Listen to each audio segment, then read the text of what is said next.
Okay, I think we can get started. Boker Tov, everybody. It's welcome to class 118 in our ongoing series on the Siddur. I imagine we'll take this week and next week to finish the third bracha, after the Shema, the two before, the one after. And then hopefully we'll start in a couple of weeks on Shmon Esrei. That should keep us going for a while, please God. Okay, Purim Katan Sameach, everybody. Today, of course, is the 14th of Adar Aleph. As we mentioned a couple of weeks ago on Rosh Chodesh, really Adar Aleph is the real Adar. And the reason we celebrate Purim afterwards is in the second Adar. The Gemara says we should celebrate Purim the first Adar. They should really be Purim, and we would have, because whenever you have an opportunity to do a mitzvah, do it right away. It's Adar. Why shouldn't we read the Megillah? But the Gemara says you want to have Purim and Pesach next to each other for reasons maybe we'll discuss another time. But they're the opposites, of course. Lismach gula legula. We're going to talk about today or next week, lismach gula letfilah. That's actually what I called the class today, from redemption to prayer. So we have a very important halakha that you have to go straight from Gaal Yisrael to Shmon Esrei, from Gula to Tfilah, so much so that the Shulchan Aruch rules that you're not allowed to answer Amen. I'm sure in many of your shuls, the Chazan speaks, he says Baruch Hashem, and then he mumbles, or you can't hear him say Gaal Yisrael. Well, the Ramat disagrees whether you can, but even answering Amen might be a problem at the bracha of Gaal Yisrael. So you have to have Geula to Tfilah. So the Gemara says you have to have Geula to Gula. The Geula of Purim and the Geula of Pesach have to be next to each other. We don't want that extra month break. So therefore, we do Purim in the second Adar. But really, what the Gemara is saying, we should do it, of course, in the first Adar. And of course, those two Gulot are the opposite of each other. The Gula of Pesach was all God, the Gula of Purim was all man. But we can talk about that another time. And I'm sure people might be aware throughout Jewish history, you don't see that so much anymore. But throughout Jewish history, communities and people celebrated what they called, I think they call it a Purim Katan, when miracles happen, where great events happen in communities. So throughout history, people would observe that day as a Purim Katan, as a special day. Like Purim is sort of represents the Jew in exile. See, the template. Purim is really the story as the template. That's why there's no historical dating. Like you read the Megillah, you don't know when you are, but you don't know who Achashverosh is. It's some story that could take place at any time, which is exactly the point of the story. The story is the precarious nature of the Jew in the exile. So therefore, people had when events happened, they had like their own minor Purim. Anyway, so that's today into more Purim Katan. Please God, there should be HaChodesh Asher Nafach Me'evel Yontif. All the things we say in the Megillah should come true today. We need a Purim Gadol today, not just a Purim Katan. Okay, so I want to pick up. We spoke last week. I don't know if I forget how we got into it last week, but somebody just mentioned that. I mentioned, of course, I was in Washington Heights, and I davened up Breuer. So I mentioned that many of the minhagim they do are slightly different. So the first thing, I was there on Friday night, and thank God the choir sang this week. The chazan, the choir, I found it very beautiful and a change of pace. And so I mentioned last week they don't say Aleinu. That in Breuer's they don't say Aleinu between Mincha and Kabbalah Shabbos. That's a European custom because they say Aleinu when you leave shul. And Mincha together. Aleinu is not part of Mincha. Aleinu is part of the end of the when you leave shul. As a matter of fact, I didn't realize my son-in-law and I were talking on Yom Kippur. You notice we don't say Aleinu at Musaf. Now, the truth of the matter, that doesn't make any sense anymore. The reason they don't say Aleinu, right? Musaf, the chazan ends on Shalom. It's 3:00 in the afternoon. Everyone wants their break already. So the chazan says Kaddish Shalem. That's it. No Aleinu. And why? Because the original minhag is they used to have Musaf and Mincha. They used to have the break between Mincha and the Ila. Like they would daven everything. Okay, Neely got it daven towards the end of the day. So since Mincha followed immediately on Musaf, they didn't say Aleinu. But that's, I don't know, does anybody have a shul? I told my son-in-law, he said that's how he had it in his shul. I said, I never heard of such that you have to break after Mincha. Does anybody ever seen that practice? Hello, Rabbi. Hi, Rabbi Gershom Katz here in Forest Hills. For many years, I davened at Ahavas Chesed in Brooklyn with Rabbi Tzvi Bashnan. And before we left for the break, we did say Aleinu. the only See, place I've seen it done. okay, so I that's not what I was asking, but good. Thank you for that. Right. So if we're leaving shul for 2 hours to break, or depending on where you daven, how long the break is, but you're right, Ein Achinami, you should say Aleinu. The reason so I was asking Yeah, this Jay, here. I davened in a shul where they took the break after mincha.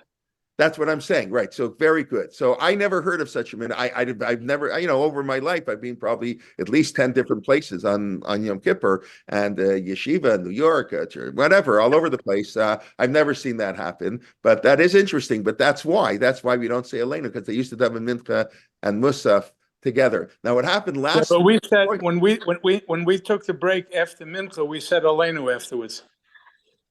Right after, correct. You'd say Aleinu. You We say said Aleinu. Shul, Yeah. correct. 100%. In other words, the last tefillah you have when you leave shul, you say Aleinu. But we don't say Aleinu after Shachrit on Shabbos morning. Like we all do this practice because you continue into Musaf. Correct. So the question is, why do we do it in Mincha Mariv? In other words, it's so like we all understand it, but every shul, almost every shul you go to, when they do Mincha Mariv together, they say both. So probably this happened because most shuls didn't used to do that. They probably used to do Mincha at 2:00 in the afternoon and Mariv at night. They didn't do Mincha Mariv together, so they kept the Aleinu. But as you see, the way we do it on Shabbos, which nobody, we always done it all together. So Aleinu never made it into Shachrit and didn't make it into Musaf of Yom Kippur. But last week I'm at Breuer's and they're saying Aleinu. I just said last Friday morning they don't say Aleinu at Breuer's. So I walked over to one of the people. I said, what's going on here? I thought the minhag of Breuer's is they don't say Aleinu. So the guy says, no, they say Tehillim now. Because of what's going on in Israel, they say Tehillim, which they did. The Rav got up and said Tehillim, a few prakim of Tehillim before Marv. So that's interesting. I still don't really fully get, but why that considered a total break. But they consider that saying of Tehillim like we're separating Mincha and Mariv, and therefore they taka said Aleinu after Mincha last week. So you see, you can never trust anything I say. Also, if the rabbi like gives a Dvar Torah between Mincha and Mariv, that would also probably qualify as enough of a break. Right. Okay. But normally, and the last 2 times I was there, which was the two, I hadn't been there, and I don't think I had ever been there on a Friday night till like last year, and I'd been there once in years. I mean, I didn't stay for Shabbos that often, but I think I davened once at Breuer's on Shabbos morning. Then I never went back again. But that was like 20 years old. Well, I had a different. It was different now the nights, but it was so that they had. So they had that on Friday night. So I wasn't planning to go on Shabbos morning. I went over to the chazan. I said, I like your davening very much. Thank you, Yeshikoah. So he says, you can come back in the morning. So I said, is the choir singing? He said, yes. I said, oh, okay. So I decided to come back in the morning. So 2 strange things happened. If anybody's interested, but who mentioned before. So I walk in and. So I noticed something very interesting. There were 2 guys not wearing a tallis. So, the Breuer's minhag is that you have to wear a tallis. After your bar mitzvah, they don't fall from this Ashkenazic stuff. You wait till you get married. So I actually watched the Gabbai go over to the guy and hand him a tallis, and the guy didn't put it on. When I was there, 40 years ago, so I put on a tallis, but he didn't put it on when they have 50 men in shul instead of 500. So it's a different story. They didn't argue too much. I guess they mellowed a little bit, but but they gave me an aliyah. They're very nice. And then they walked over to me before landing. They gave me a black hat. They said, do you mind putting on the black hat for the aliyah? So what am I going to do? Of course, that's the minhag hamakom. So I believe, I don't know what chata'ini maskir hayom. I don't know what word to use, but I think this is the first time in my life I ever wore a black hat. I mean, maybe I tried one on Purim or something, but I never actually wore a black hat for davening. I wish somebody was there to take a picture. I know it was on Shabbos, but still, that would have been a picture to show. I don't know what it looked like exactly, how well it fit, but I put on the hat, had the aliyah, and after that, I took it on. I also did something else. Breuer's doesn't use the Eruv in Washington Heights. There is an Eruv in Washington Heights that all the people I hang out with all use it, and but in Breuer's there's a little sign that they don't use the Eruv. So what am I going to do? I have my tallis bag and everything. So I did like what the yeshiva people do. So I put my tallis over my jacket and wore my coat and walked into shul. I didn't feel it was right to walk into shul holding a tallis bag if they say they don't carry here. I have to follow them. If I don't like it, go daven in another shul. So I had stuff in my pocket. I wasn't so frum, but okay, that nobody knows necessarily. Although people were friendly, maybe they did know. But to walk in public holding a tallis bag, that I didn't do. So whatever, I walked with my tallis under my coat. Very very nice. But I pointed out really an interesting thing that Rav Schechter told us years ago, and I think it's very true. I then went to what's the other shul called there? Mount Sinai. Mount Sinai. That's right. Where my son, my daughter doesn't want to daven at Breuer's because she has a little baby, so she's not going to walk in the shul with the baby. So they daven. Anyways, they daven on Shabbos morning at Mount Sinai. So walking Mount Sinai, everybody carries, of course. I don't know, of course, but it's very important. The same way you shouldn't walk into Breuer's carrying, I don't think you should walk into Mount Sinai not carrying. In other words, you always have to follow the minhagim of the place.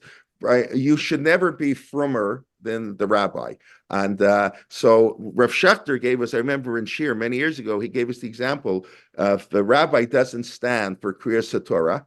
That's not his custom. It's inappropriate for you to stand. There is a minhag. Rav Soloveitchik developed. I explained the beautiful minhag, the Maram of Rutenberg, 13th century. I think he's the first one who quotes it, if I'm not mistaken, that you should stand, or you should, whatever, you can stand. There's an idea to stand for Kriyas Torah. Most people sit when they to stand. And Rav Soloveitchik developed the idea that when you stand for Kriyas Torah, it's a reenactment of Mamad Har Sinai. You're like we stand at the Aseret HaDibrot, which some felt you shouldn't stand, but our custom, we all stand. The Rambam felt you shouldn't stand, but that's, I think everybody here probably doesn't sure where they do stand. Because what are we doing? We're reenacting Mamad Har Sinai. So the Rav developed that even further, that every week when you stand for Kriyas Torah, it's like a mini reenactment of Mount Sinai. When you sit for Kriyas Torah, it's Talmud Torah. So that's what Kriyas Torah is. Everybody should know the Torah. It's public learning Torah. That's why we read the Torah. And I said, Baruch Hashem, the most important rabbinic law ever instituted was Kriyat HaTorah. Can you imagine if we didn't have Kriyas Torah? When's the last time people here, don't raise your hand, you open up a Sefer Yoshua, Shmuel, Shoftim, nobody would open up a Chumash.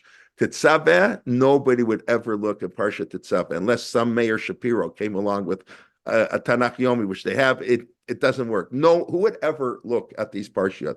We only learn the Chumash. I know it sounds ridiculous, but I think it's really true. The only reason 98% of people learn the Chumash is because every week we have a parshat Shavua. So, we hear it in Shul with the rabbi talked about it, etc. So it's the most brilliant takana the rabbis ever made, to have Kriyat HaTorah every week. And originally it was a 3-year cycle. And now, of course, around the world, it's a 1-year cycle. So that Kriyat HaTorah is Limud HaTorah. It's the idea of learning Torah. And so we sit. So there are people who stand. You go to any shul, there are people who stand. So I remember Rav Schechter telling us, and it's so important, it's so true. If the rabbi doesn't stand, if he's 85 years old and he used to stand for 50 years and now he's too old, okay, that's a different story. But he's he's healthy. And Baruch Hashem, it's not his custom to stand. That's okay. So you shouldn't stand. You're showing up the rabbi. You want to stand, go to a shul where other people stand. By the way, if you go to a Sephardic shul, where they follow the Rambam and it's the Aseret HaDibrot, you also can't stand. Everybody sits. You're not allowed to stand. So Minhag America, Isha Yashar Bein Av Yasa, everybody does what they want, but it's not really right. I think there is yes, we believe in freedom of religion and everybody do their own thing, but within reason. And I think if there's to do something that makes you look more religious, quote unquote, than I don't think you really are, but you look more religious, you pretend to be more religious than the rabbi. That's inappropriate. Just so that's why I have to wear my tallis over my suit when I go into Breuer's, and then have to carry my tallis when I walk into Mount Sinai. I don't know. Anyways, yes, Yocheved, you want to ask something? I think you wanted to ask something. Okay. Anyways, all right. Sorry. Yes, I was on mute. Sorry about that. Oh. So what you just mentioned, that you should not walk into a shul that uses the Erev not carrying. I mean, you don't have to mamish carry, but if you walk in, like it's obvious that you're not carrying. Like you walk in on this and when it's 90 degrees in the summer in New York City and hot and humid, and you walk into shul wearing your talis, that I think is inappropriate. If it's a shul where the Rav Paskin, you can carry. Meaning you're saying that in the lob, then what are you saying exactly? You should make sure to leave your talis in that shul before Shabbos. No, you shouldn't. No, yeah. If you really don't carry, you're invited to your first cousin's bar mitzvah, and the bar mitzvah, it's a modern shul. You dove in the yeshiva minyan, and knew your first cousin making a bar mitzvah. Rav Schechter always used to tell us it's more important to go to the simchas of your non-religious relatives. It's a beautiful thing. He said your religious, your first cousin's religious wedding has 500 people. They have too many people at the wedding, anyways. It's okay if you miss the wedding, but when your non-religious wedding, where a cousin gets married, it's really important you go because they want to show, oh, he's so religious, he won't come to my wedding. No, it's very important to be makar, to show that we're family. And so what, he gave that, you know what he was talking about? When your first cousin gets married, or your brother-in-law, whatever, gets married on the 8th of Tishri, the 8th of Iyar, the middle of Svira. You're not allowed to get married in the middle of Surah, that you're not allowed. There's a minhag not to get married. I heard a shir once in my life, twice in my life from Rabbi Yosef. And she went to hear him one Sunday.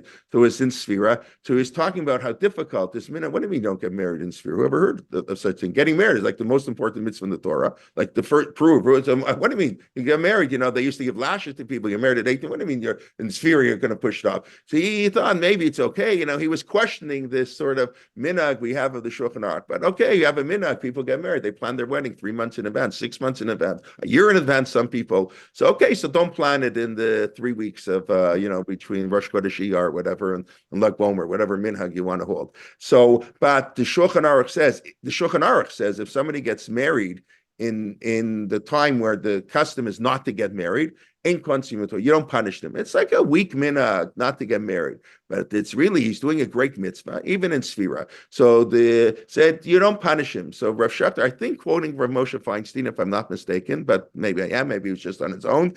He said that en konsito means you don't show up to the wedding. And what do you mean? Oh, he's not religious. I'm not going to go to that wedding. He's getting married.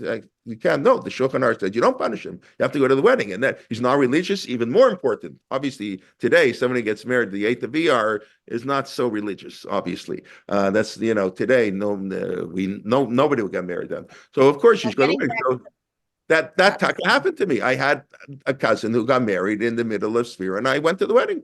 Of course, yeah. I'm sorry. That's a minhag. Carrying is not a minhag. That's right. Halach. So what I'm saying. So you're if you can not to be obvious about it. Right, correct. Right. So I don't think it's appropriate that when everybody in the shul and the Rav is the makshir of the Erev, he's the one, even if he's not the Rav makshir of the Erev, but you know what I mean? Everybody's carrying, you walk in with 90 degrees with your talus over the head. No, I'm not saying you have to carry. No, that I'm not saying you have to do, but don't make it obvious. That's sort of yuhara. It's connected, this broad concept. You're not allowed to show off on mitzvot. Rabbi Yosef said you shouldn't wear your tzitzis out.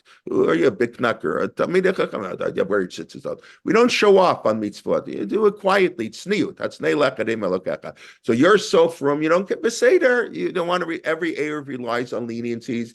Do what you want. That's okay. But when you go to a shul where everybody carries, don't walk into that shul with your tallis over. Maybe you have to be subtle. I guess it depends. I know I'm crazy. I know nobody thinks like this. What can I tell you? That's maybe that's why you come to the shir. I don't know, but that's the way I think. And Rav Schechter, I go over and Rav Schechter and all this stuff, right? Yeah, people. I don't know how well people know Rav Schechter. He has a reputation. He's not exactly like a flaming liberal modern Orthodox rabbi. Like there are lots of things Rav Schechter. I don't agree with a lot of the things he said.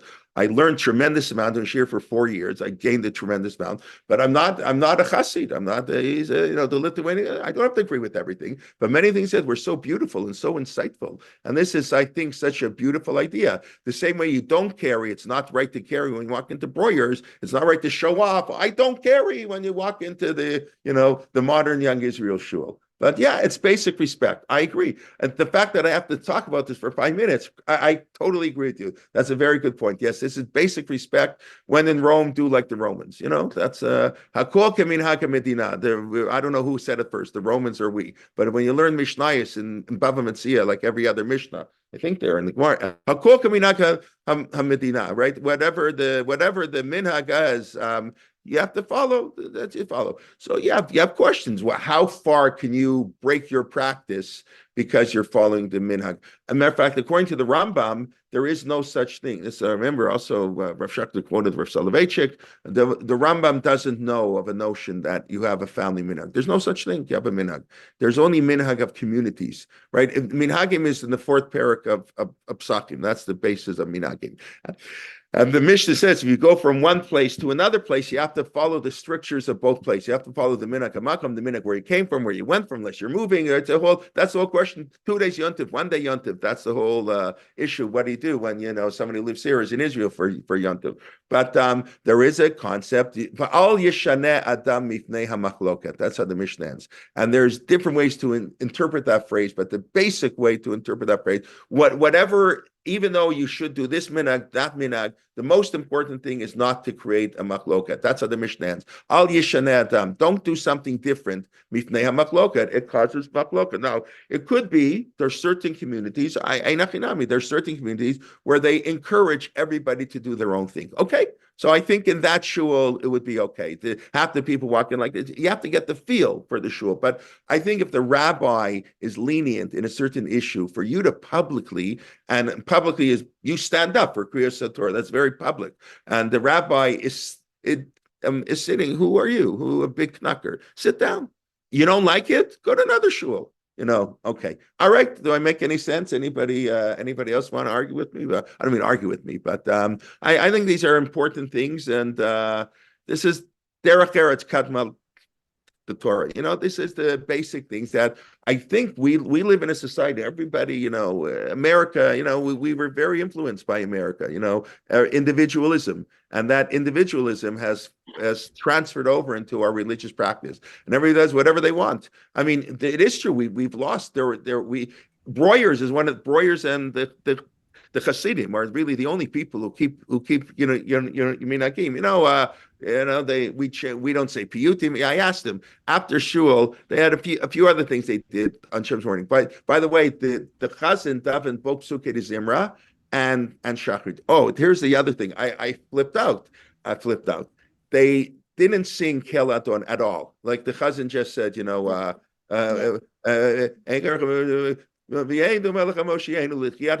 then the next thing the chazan says, Tiferet Gulas Rafim Vofan. So I said to somebody, I asked somebody, is there somebody I can speak to after shul? I want to learn about all these minhagim. So I asked the guy, so what's going on Kel Adon? Says the minhag in Breuers in Frankfurt. That's not Breuers in Frankfurt. The minhag was that in the summer. In the winter, you don't sing Kel Adon, only in the summer, because people have to get home. It's a very short afternoon. So you can't sing Kel Adon. That may add a minute and a half to, yekas. They might add a minute and a half to the length of our davening, so they don't sing. I was like, oh, this is like wild. So he's in the summer. What's Pshat, summer and winter? So Pshat is from Shabbos Hagadol to Shabbos Shuvah. That is so. I don't know. What about when now we go into daylight saving time in 2 weeks? That's not good enough. They're not going to sing Kel Adon either. I'm sure they won't, but they won't take into account that Shabbos. I just find it so interesting that they, and also of course the other thing which I've mentioned, of course, nobody puts their tallis over their head in Breuers. Only the rabbis are allowed to put their tallis over their head. There's also another one of these yuhara things. He'd be a big knacker, put his tallis over his head. They wear black hats, so it's interesting. You come most of the people. I wasn't the only one not wearing a hat, but I was one of the very few. But people wear black hats, but they don't put their tallis over their head, which is interesting. That's the minhag. In Frankfurt, only Shimshon Raphael Hirsch put the tallis over his head. That's for Rabbanim, not for. So the person told me. I asked, he said, yeah, I said, what's with the talis? I said, you follow the minhag, like from, he said, from Frankfurt, he said, yeah, Rabbanim and Dayanim, the Dayan can also. And then the person said to me, it's very interesting. He said, when Rav Shachar davens here, he puts his talus over the head too. Like I guess they consider him, on the status that he's allowed to put his talus over his head.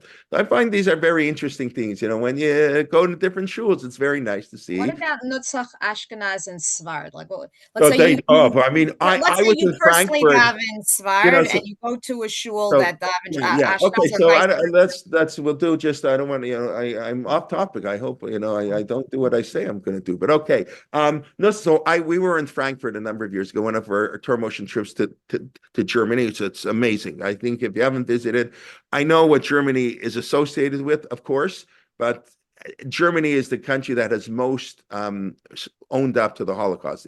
Believe me, they're the best country to go to in Europe. They're way better. And the Holocaust is everywhere, and there's so much to see, not just Rashi Tosfot and all the Rishonim, modern Jewish history. Anyways, so Germany, I was in Frankfurt, the center of Hirschian Orthodoxy, Torm Nerkard, and they daven Nusach Svard. I said, we got a firebomb. The shul. What did they daven Nusach Svard in Frankfurt? They're davening Nusach Svard a chutzpah. I was so upset. I really was. I said, how in the world can they daven Nusach Svard in Frankfurt?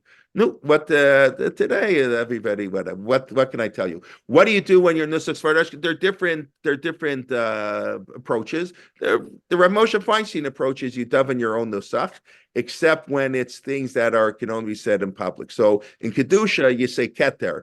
I have this problem. I daven Nusach Ashkenaz and I daven in a Nusach Svard shul. So Kedusha, you would say Keter, that we say at Musaf, but all the rest you can do on your own. What Rav Moshe goes so far, he's a real stickler on this. Like, let's say at Shochenat. So I'm not like Rav Moshe. I don't follow this. Rav Moshe, B'fi Yisharim Titalal. So the Sfardim say what B'fi Yisharim Titromam, and the Ashkenazim say Titalal. We change it. So the Chatzin gets up Shochenat Marom B'Kadosh Shemo, and everybody says Shochenat Marom, and then people say out loud B'fi Yisharim Titalal. So you can't say the Titalal out loud if the guy next to you, the Nusach, is Tiparach. So that I'm not so makbid on, but I don't yell it out loud. But he said anything, because that's not he said even you're saying it in public, you can't do anything that might detract from the community. He was a big stickler of Moshe. You follow the minhag. We mentioned last week his unbelievable tshuva,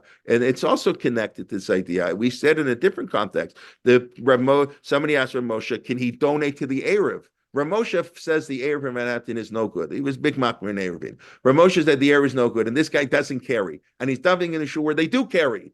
And so I don't know what he did with the talus. That I don't know. But they're having a fundraising campaign, and he felt the whole shul is having a fundraising campaign for the Erev. The Erev Rav is makshir the Erev. He should contribute, but he didn't know if he could contribute. It's Chilul Shabbos, you're not allowed to carry. And Rav Moshe, of course you can contribute. Rav Moshe said the Erev is no good. You cannot carry. But of course, if your rabbi says, I'm not the only rabbi in town. There are other rabbis who say the Erev is good. You daven in the shul. The rabbi says it's good. Give money. It's unbelievable. It's unbelievable. The respect you have we don't have that today, because somebody quotes the rabbi in Israel, Rav Al Yashiv says this and Rav this and that. It's very nice, but that's not how halakha works. And there's so many factors that come in when you paskin Shela. I'll give you like a from example. Rav Schechter once said. I remember he said this, but it can work non-from and from, if you know what I mean. I'll explain. So he said, like, for example, he's Rav Schechter, as I'm sure many of you know, he's not a big fan of women Megillah reading and women hakafot. That's not his thing. So I remember he said once in Shir, it could be al pi the halachas of Megillah Esther, a woman can read the Megillah even for a man. That's the simple pshat, that a woman can read Megillah. That's not done today. We have woman for woman, but the simple reading of the Mishnah, if not for the Bahag, in the 9th century, came up with some chiddush, very hard to understand, that a woman can't read on behalf of the man. The Mishnah is very clear. Women and men are equally obligated. The same way a woman can say kiddush for a man, etc., and many other things. Megillah Esther too. But okay. But he says it could be al pi hilchot Megillah, a woman can read. But we can't look at the shiloh only from hilchot Megillah, from hilchot Kabbalah Beit Knesset and hilchot this and hilchot that and minhagim. We don't do it. In other words, you can never look at a question just on its legal technical merit. A great posek takes into account many factors, and that's why we have a Mara Atra. The idea that the local rabbi, we today have totally gone away from this, and I think it's not good. We've totally gone away from the local rabbi today. Is like nobody pays attention. When people get married, they fly in their Rosh Yeshiva from Israel. I'm talking the modern Orthodox world. They know the rabbi for being their parents' rabbi for 40 years, and they fly in. He was 1 year in yeshiva in Israel. They spend $2,000. They give him a ticket, and I can tell you, I've been to weddings. I've seen it with my own eyes where these people come in from Israel. They don't know how to do a wedding. They're not trained. They forgot the ksuva. They forgot this. They don't know what they're doing because that's not what they do. The rabbi does the wedding. So whatever. We've totally taken away the authority and respect, I'll say, for the local Rav. And you don't have to be Rav Moshe Feinstein. The Rav has to know when he has to ask Rav Moshe Feinstein, okay, ask whatever, Rav Asher Weiss, Rav Schechter, whoever, Rav Rimon, whoever he wants to ask his shilas to. But the local Rav, who just, a normal guy, he doesn't know Shas backwards. He can paskin most shilas. He's not paskining. He's telling you, it says in the Aruch HaShulchan, Rav Moshe has a tshuva. You don't need to ask every shilas. It's a waste of their time. It's not right. You only go up. Your GP or that's what they call that in the States. Your doctor, the GP, he does all the base stuff. He knows when he has to send you to a specialist or not. So we've totally gone away from that. And the rabbi has no authority because the kids learn in yeshiva, modern Orthodox kids, and they come back.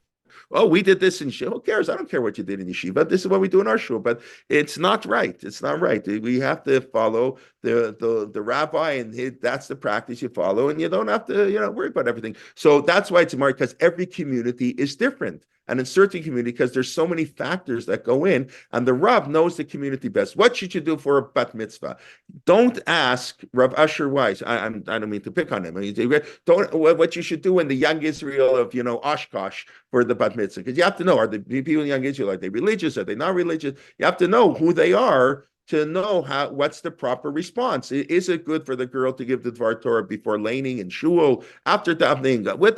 There are 50 different things, but that's up for the local rabbi to decide. That's not up for some posek to decide who doesn't know your community, who doesn't know your shul. But we've totally gone away from that. Okay, can we get back to Shema? Any comments? I hope nobody. I have one question. One question. I'm worried, but okay.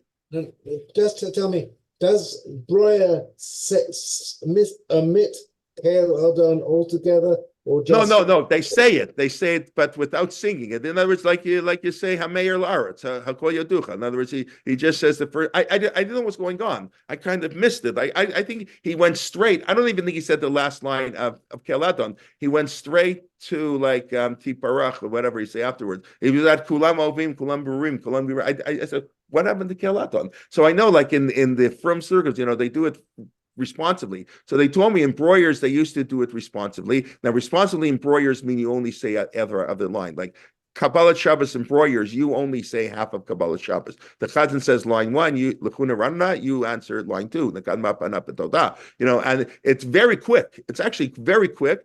And it's sort of in its tune, and they go back, and then the choir at Lechadodi, the choir comes up for Lechadodi and Mizmor Shir and whatever. So, so apparently they used to do Keladon like that also. The Chazan said one paragraph, and the Kal said the next. In yeshivas, what they do is that they sing it, and then I can't stand it. It ruins all the song, but no. They sing it, you know what they do in the yeshiva minyanim. The Chazan sings it, but then you have to pause. So the Kal can say, and then you have to pause again. Like you can't sing it straight. In the modern shuls, you sing it straight. So he said now in Broyes, the people like it, they sing it straight, but have to go in the summer and see what tunes they use for Kelatom. But it was kind of interesting. The first time I davened there in Shabbos, since I was a student at YU, the one time I davened there. So anyways, interesting. Okay.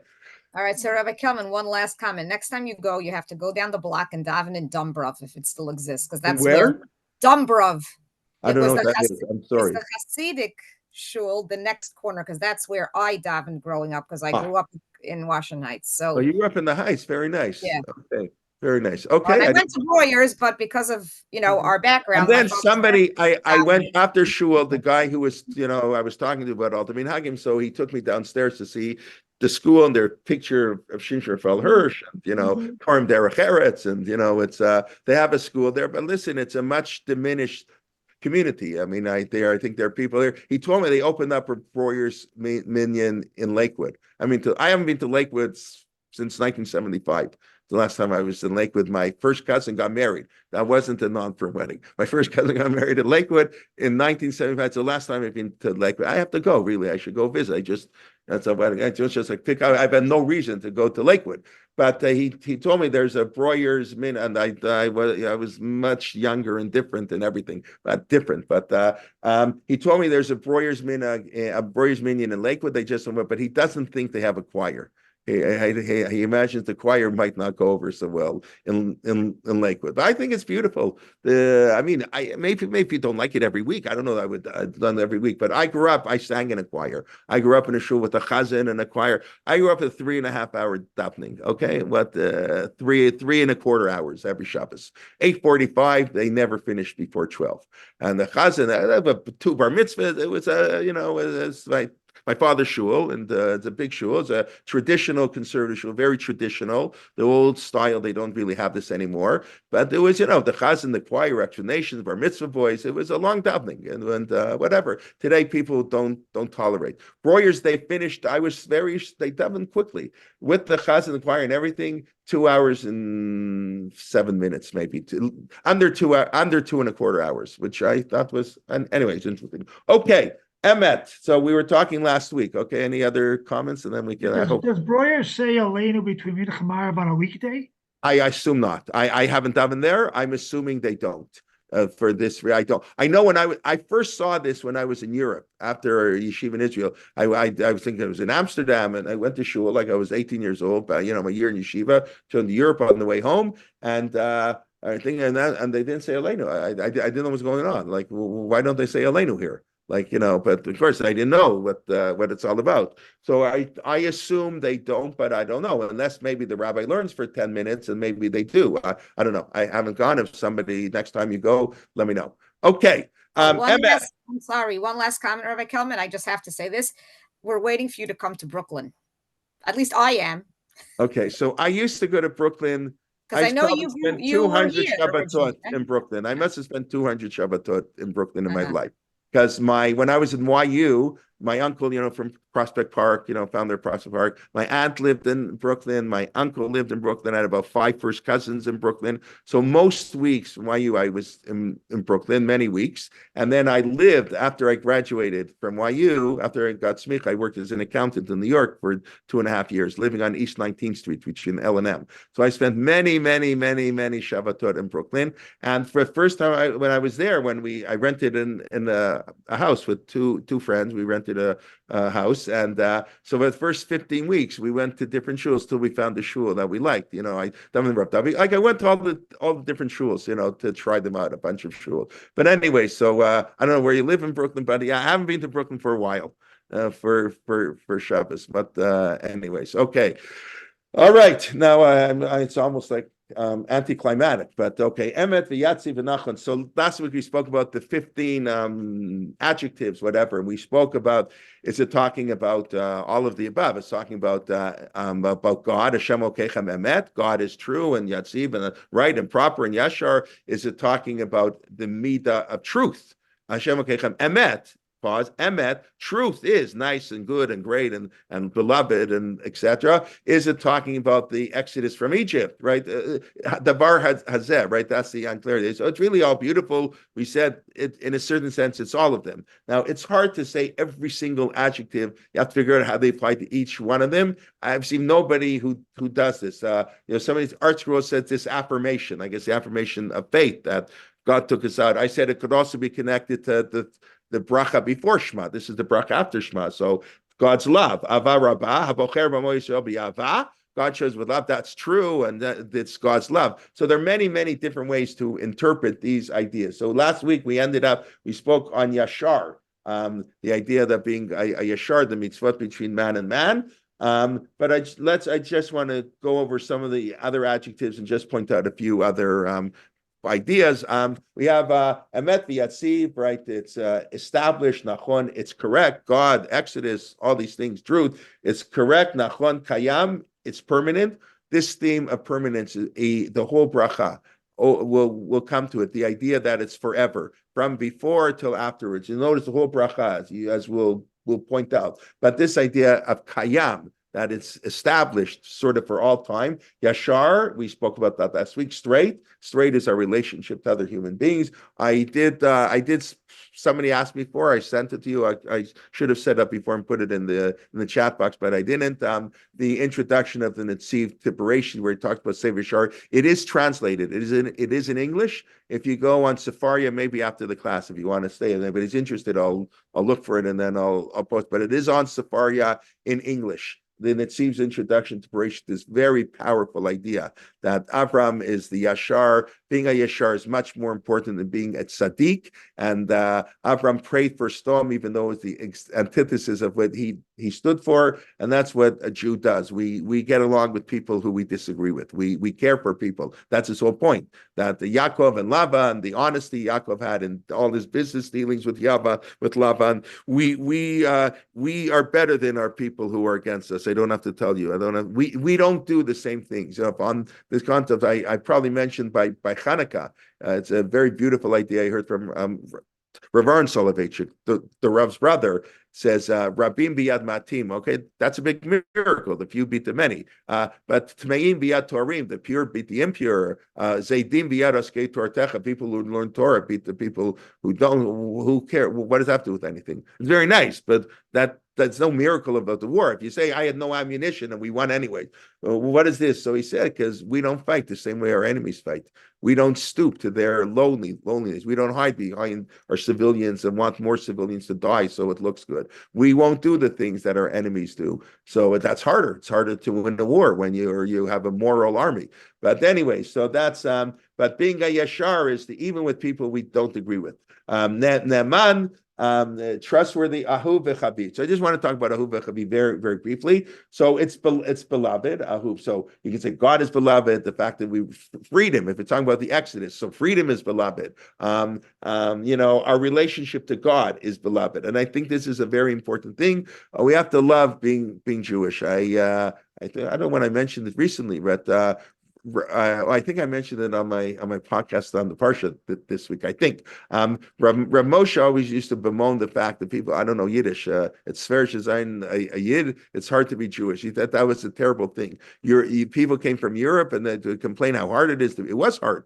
It was hard, but they complain. So the kid says, "I don't want this. I want to be in America, where everything's easy. We want the easy life." So people don't want to relate to a Judaism that's hard. You say it's beautiful, it's beloved to be a Jew. We have to love mitzvot, and I mentioned a number of times, which I love to mention the introduction of the Eglei Tal. The Eglei Tal was the Sukkot Shover Rebbe, Rav Avram Bornstein. He wrote the Tshuvat Avnei Nezer. It's one of the classics. I don't have to tell you. And you see, most Hasidic Rebbeim were not great Talmidei Chachamim, which is fine. That wasn't their role. They were spiritual leaders. They weren't poskim. So most of them, but you had exceptions. The first Lubavitcher Rebbe, of course, you had exceptions of great Hasidic Rebbes who were great Torah scholars, but they are the minority. The Divrei Chaim, Rav Chaim Sanzer, you had different people. So the Avnei Nezer is one of the exceptions where he was the first-rate Torah giant. He wrote the important Shuvot, the Avnei Nezer, and he wrote a very classic book that nobody learns anymore. But when I was in Yeshiva, we learned it a little bit, the Eglei Tal on Hilchot Shabbos. And he goes through the 39 melachot, melacha by melacha. So in this introduction, the Eglei Tal talks about now the joy when you learn Torah, b'simcha. That some people say, the Hasidim are into happiness and kiddush and fun and food and dancing and singing. The Misnagdim didn't like that. They're very, subdued. The Yekas are like that too, a little bit. Don't have that fervor, So he says, so some people say if you do mitzvah because you love it, that takes away. It's not lishma. It's not for the sake of God, because I enjoy it. Oh, why do I go to shul? I like it. I learn Torah because it's enjoyable. Not because it's mitzvah. So people will say that's not lishma because you're not doing it because if I didn't like it, I wouldn't do it as much because I like it. So you're not really doing it for the sake of God. So he said, no, that's a huge mistake. That's a huge mistake. When you do a mitzvah because you love it, you learn to. That's the ideal of lishma. That I'm doing for the sake because it's so beautiful. That's why I do it. So it's a very important that we have to teach people to love Judaism. It should never be a burden. And if we feel things, listen, it's sometimes inconvenient, of course, and we're human beings, and we don't always like to get up in the morning and go to minyan and whatever, and 50 other things, or not to talk lashon hara or be honest in business. It's not always easy, but it's very, very beautiful and very beloved, and that's what ahuv v'chaviv. So I think that's both our relationship unto God. It's Vahuv, you have to love God. We just said Shema, right? But we have to love we have to love Judaism and love mitzvot and love our relationship to God. The Chavib, Nechmad, Naim. Nechmad is how do you translate Nechmad? Also beautiful, but no, it's more. What's the better translation of Nechmad? How do they translate it here? Beautiful, good, pleasing, pleasant, maybe. Naim is pleasant, so that's another thing. So Nachmad is beloved, I think, also the same idea. Beloved, delightful. Maybe that's a good word. I think that's how Koran is. Yeah, it says beloved. That's ahuv. Chabib is cherished. Delightful is Nachmad. I'm reading from the Koran here. And Art Scroll says desirable. Desirable, right? Everybody translates differently because every translation is a commentary. What they say desirable for Nechmad, right? You know where they're getting that from? Where's Art Scroll getting that from? I just thought now. I think why is Art Scroll translating Nechmad as desirable? Because when's the first time Nechmad is written in the Torah? By Chava in Gan Eden. What's the pasuk? The Nechmad. I'm right. Somebody look up pasuk, please. And I'm sorry. I'm sorry. Right. So I'm sure that's where they're getting from. Desirable. Chava desired. It's beautiful. I think it's a beautiful way. Last night, Rabbi Glass mentioned this is a very common thing that it's a known thing that when you're not sure what a word means, the best place to look is the first time it appears in Tanakh. And that now, often words will have multiple meanings, but if you want to get the root, the most important meaning, look at the first time. So I don't know, but I imagine whoever translated Art Scroll was getting that from Nechmad, from Gan Eden. I think that's a beautiful thing. Here in Koran, it's delightful. So it's slightly different idea, but okay, it's Nechmad. We definitely in Hebrew. Naim, and Naim is pleasant. Their Torah is to be pleasant. That's another thing. And the Gemara uses this in a lot of instances. This is another one of these, what I were talking about earlier, this meta halachic concepts. That, in other words, you can't issue a ruling that's like not pleasant for people. Torah should be enjoyable. The rabbi's job is to make Torah easier on people. Throughout history until our generation, because it's so easy to be religious for the first time in a long time, throughout history, the great poskim were all mekilim. People who study Psak Halacha know it's why. What makes one a great posek, as Moshe Feinstein famously he said in his interview with the New York Times, they asked Moshe, how did you become, why does everybody turn to you in America? He says he doesn't know. All he knows is that somebody asked him a question and they must have liked the answer because the next day somebody else asked a question. And, another person asked, people started asking questions. Why do people ask certain rabbi questions? Because they like their answers. And then you understand, what makes a posek, he has to be accepted by the people. What makes a posek accepted? You like what he has to say. They're great poskim. It's not who's the smartest, the greatest Torah scholar. Obviously, you have the great Torah scholars, but you ask shilas to somebody. It's not like you know the answer. It's not that you pick. What people do. That's also terrible. They know they want to keep one day yontif when they go to Israel. So and they know which rabbis say one day yontif and 2 days. So they ask that rabbi one day. That's ridiculous. You have to have. Maybe the thing is most people fine. We keep one day. That's the general psak today, at least in the modern Orthodox world. Most people today who go to Israel, I think, keep one day, and there's a lot of bases. It's changed. Rav Shechter told us that too. It changed. It used to be when I was in yeshiva, I kept a day and a half. The last couple of times there, I kept 1 day. 2 days. Things evolve. Psak halacha evolved, but you have to have a consistent rabbi, regular rabbis who ask. But people go to rabbis because they like their overall approach. That always used to be the way. So our great rabbis are all mekilim. They always look to help people. They don't look to be strict. And that's, Rav Moshe was like that. Rav Moshe, quote unquote, he was too makil. That's why today some people don't like, you can drink non-chalav Yisrael milk, and you can use artificial insemination, and you can do this, and you can do that, and you can, you don't have to do heroic measures to save your life, when you're in pain. He's always looking for ways to make it easier for people. You can ask a non-Jew to do this. Rav Moshe, fascinating. I know I'm thinking that says you can have a non-Jew turn on the heat on Shabbos. That's in the Shulchan Aruch. But Rav Moshe said you can't ask a non-Jew to turn the air conditioning. So I don't think people would follow that today. I wouldn't follow that today. In other words, today, not having air conditioning in the summer is just as dangerous. We know people die from heat exposure every year in the summer. Hundreds of people die. And there's heat waves. There was a heat wave in Canada a few years ago. How many people in British Columbia? 500 people died in a week. So, the assumption is to be heating is really important. Air conditioning not so important. Okay, but Moshe lived on the Lower East Side. I'm sure he never had air conditioning. I don't know. But today, I'm saying the idea is you want to make life easier for people. But okay, it's not na'im, but the Torah is pleasant. And when people are not pleasant, muravim habriyot, there's a problem. And so I just, that's why we say these things, norab adir. So it's also awesome. And now this is the trick and the hard thing to do sometimes. How do you combine when you love something, you don't have that same, I didn't respect you awesomeness, norab adir.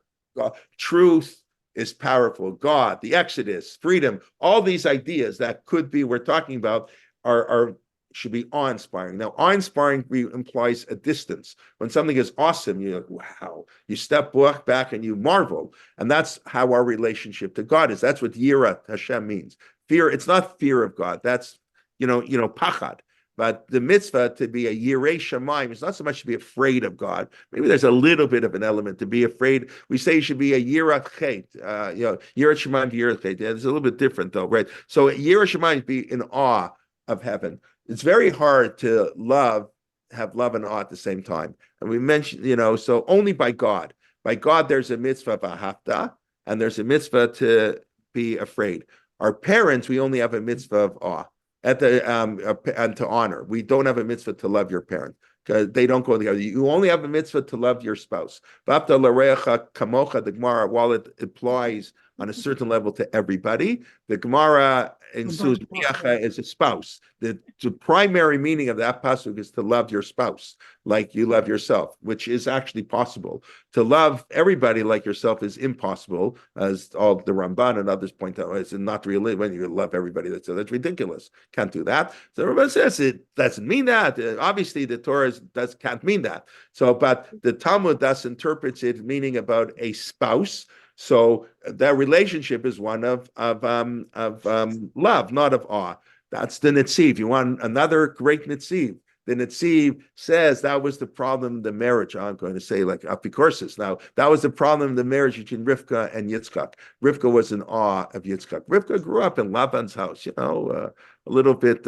She knew the ways of the world. Let's put it that way. And Yitzchak was willing to die on the altar for God. And that's why when Rivka first saw Yitzchak, it says in the Torah, she covered her face. She couldn't get close to him. He was too, wow, this man. And she fell off her camel. And she thought that was a problem because she couldn't communicate with Yitzchak. Why did they never talk about it? Your favorites, they're they're poles apart. And as Rav Shimshon Raphael Hirsch says in his commentary, that's why Esav turned out to be Esav. He said, "Chanoch lenar al pi darko." You have to teach each child differently. And the parents, Yitzchak and Rivka, made this tragic mistake of giving them. They sent him to the same yeshiva, of Shem and Aver, whatever. They sent him to the same place, and that's terrible because Esav needed he needed the school where they had sports for 2 hours a day. He needed a different school. Yaakov. Yaakov is an Ishtam, Yeshev Olim. He can go to the yeshiva where they learn Talmud 10 hours a day.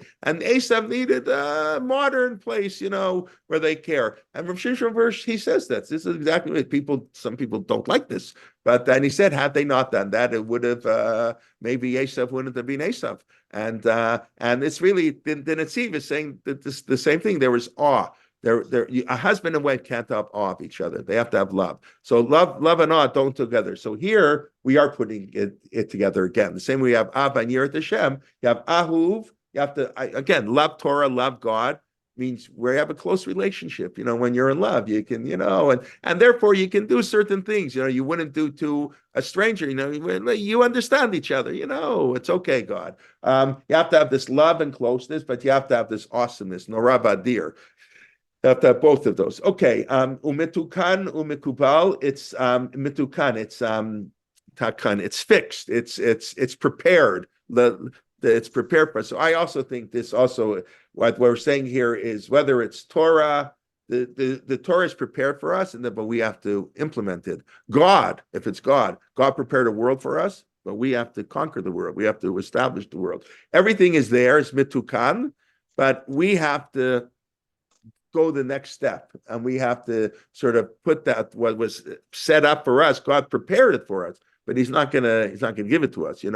Whatever those expressions. You have to whatever you set it up, then we have to do. That's mitukan, mikubal. We accept truth.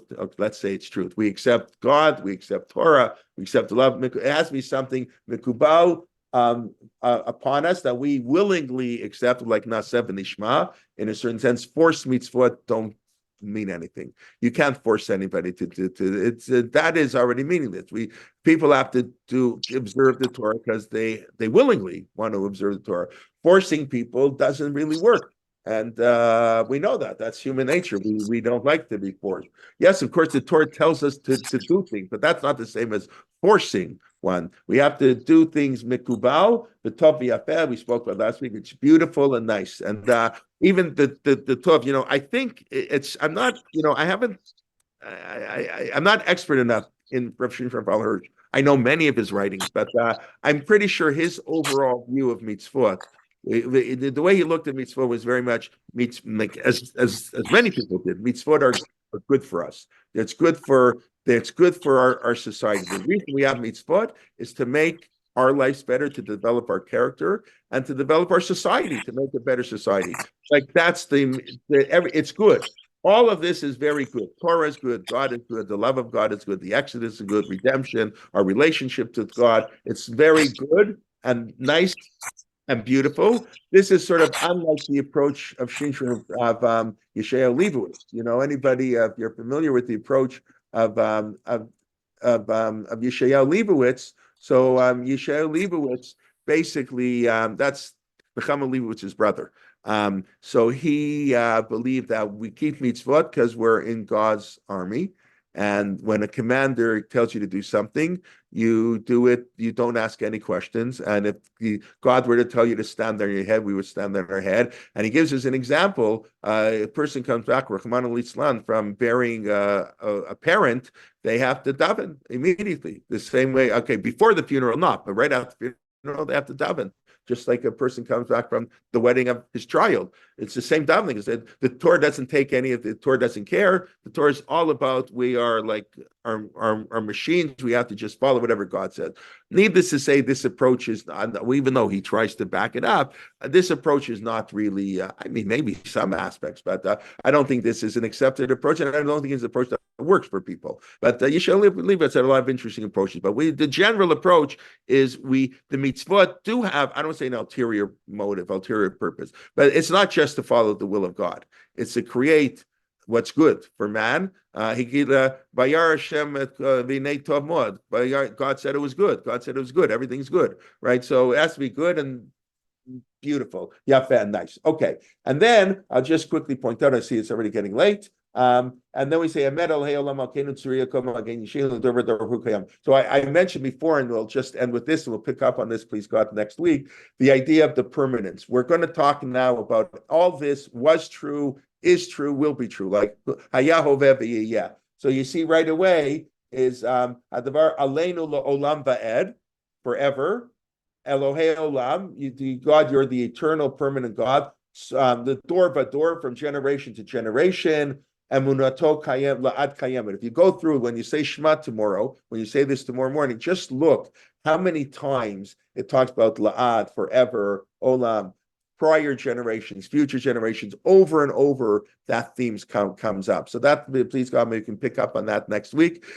I'll go through it, hopefully get to the end and discuss why, what I call this year, from redemption to prayer, the idea of why Geula has to lead to Tefillah, and there are different. I've said a number of times as we're getting close. Tefillah is really only Shmoneh Esrei. Everything we've done up to this point is either praising God, Sheba, giving thanks to God. It's not tefillah. We've thrown in a few little things, please God do this, but it's not tefillah. Shema is not a tefillah. It's an affirmation of faith. This is not tefillah. We're talking about gula. You have to go from gula to tefillah. You have to prepare yourself, but then we get to tefillah. So hopefully we'll pick up on that idea, the linkage of verb. But just quickly to review, I have to talk about broyers for half an hour. But the idea that you have to follow the minhagim of the place that you are, you go to, and that's both to be strict and to be lenient, and you should never try to outshow the rabbi. It's disrespectful.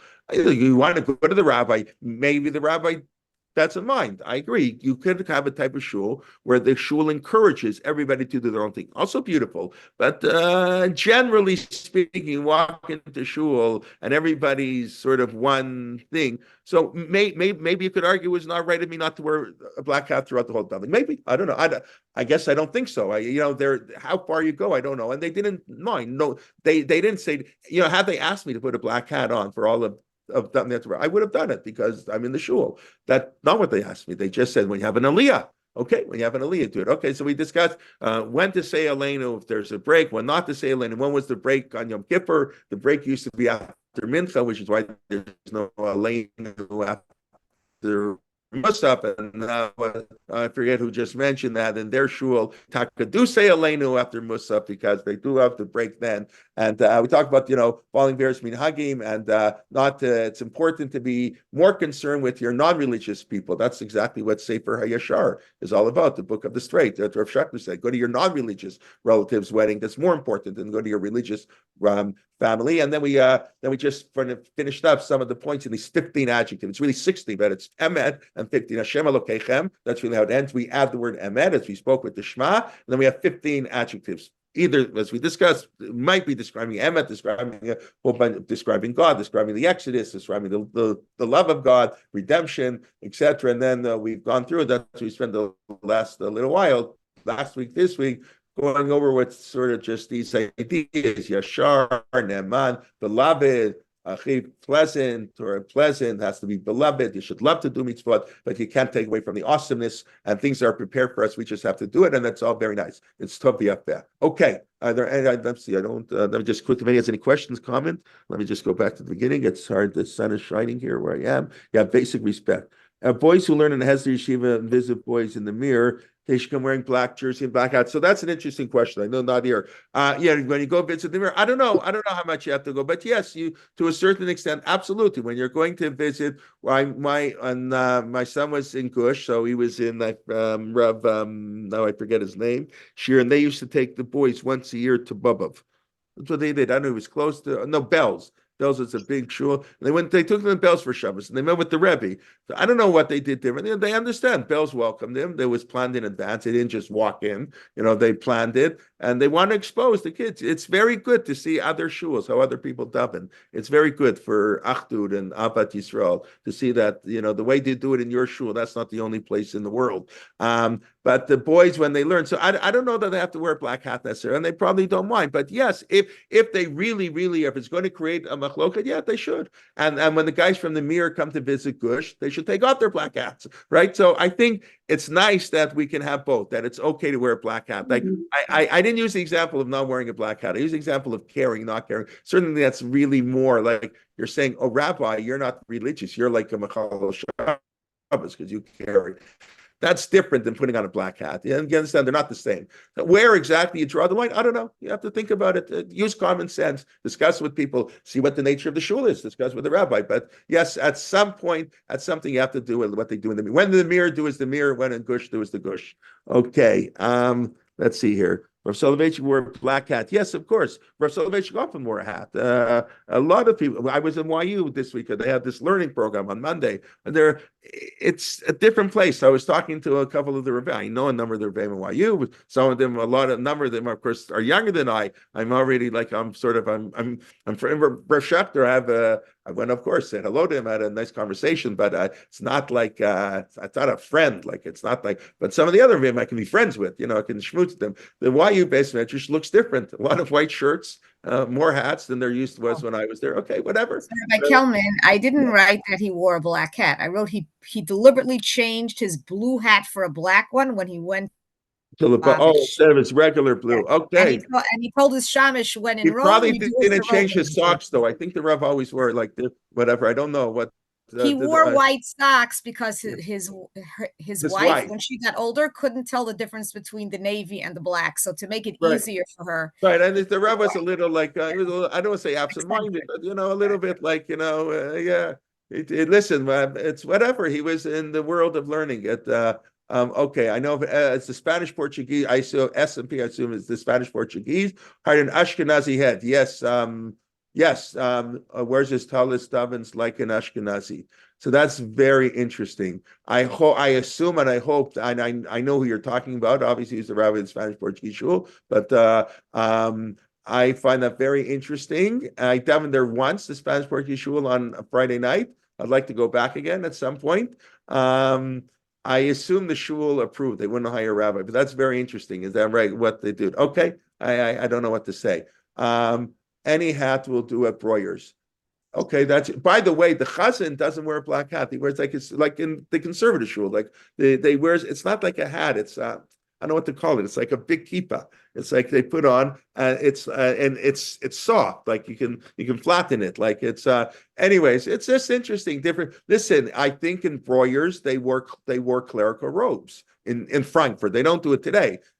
In Germany, I think Shimshon Frau Hirsch, as far as I know, wore clerical robes, like the black long robes and all. That was a bit people didn't like. That was like church and reform and all that. Today they don't wear it so much, even in the reform, and I don't know what they do in the churches. Yeah, as delightful for enough, but okay. Oh, your article has delightful also. Very interesting, not desirable. That's interesting. Okay, thank you. Yeah, I guess different people translated the different Siddurim for article. I don't know. Shabbat shalom from Elazar. Okay, thank you. Okay, thank you very much. Kochte Tera Adif. Yes, thank you, Yocheved, for that. The Gemara in Beitza says it's the strength. It's better to any Joe, that's any idiot, anybody can say it's forbidden. It takes koach the strength to allow something is much better. That's how traditional halacha was. Today we've turned things upside down. It's Purim, banafoku, so Purim katan. Okay, thank you very much. Okay, everybody, thank you very much. Have a Shabbat Shalom. Rabbi Kelman. Yes. Hi, Rabbi Kelman. It's Judy Sokolow. I sent you an email. I'm wondering. Yes, I don't know if anybody noticed. I'm for the first time. You're not home. A school Shabbaton, so I'm actually. I'm on a campground, so I will call you. Please, God, thank you for the message. It's just been a little bit, Yeah. Okay. Do you have any idea when? Because I'm not always home. Hopefully within the hour. If it's not, that would be perfect. Let me know. I'll try. Okay, that's perfect. Thank you. Okay, thank you very much. Boy, everything. Okay, everybody, be well. Have a Shabbat Shalom, and look forward to learning with you. And invite a friend as always. And we should hear good news. Besorot Tovot. We should have much to celebrate. Purim Katan, everything. Thank you. Everything. Okay, have a good Shabbat. Okay, good Shabbos, Marty. Okay, be well, everybody. Okay. Today I'm in the school minyan. Also, a different minyan, a little bit different. So, but Actually, where you know, as you know, those who are here, so I teach in chat as I often spoke. So on the Shadon, which I haven't been before, actually, is for grade 12, whatever. A lot of my classes, my student. So they have two minyanim. They have a traditional minyan with the mechitz, and then they have an egalitarian minyan. They're doing it as a partnership minyan. Okay, that's chat. It's a community school. So this morning, whatever. It's that's anyways. It's also there's something to be said for that. You're dealing with non-observant kids. That's already a much broader discussion. I know but I'm saying it's, chat provides all these kids who are not Orthodox, whose parents spend a lot of money to get their kids a Jewish education. And, they don't go to Orthodox shuls, many of them, but they come to shuls. Very nice. Okay. Just pointing that out as a aside. Anyways. Okay. But everybody be well. Shabbat shalom. And thank you very much. Bye-bye. Thank you. Shabbat shalom. Shabbat shalom.